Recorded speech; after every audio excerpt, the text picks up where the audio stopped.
Oo. Ano nga? At ayun na nga guys, bumili ng isda. Tulingan para sa trabaho. Gulay. Nag-voice over na kami guys para hindi na makapiright ni Mitch. Char. Pero naka-recognize yun. Karaya. Oo, doon. Alin doon hanta? Haro. Oo.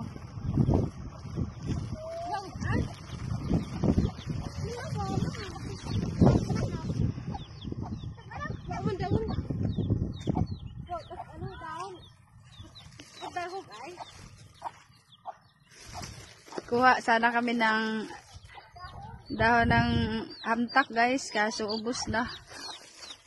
Ubos na Mother Earth.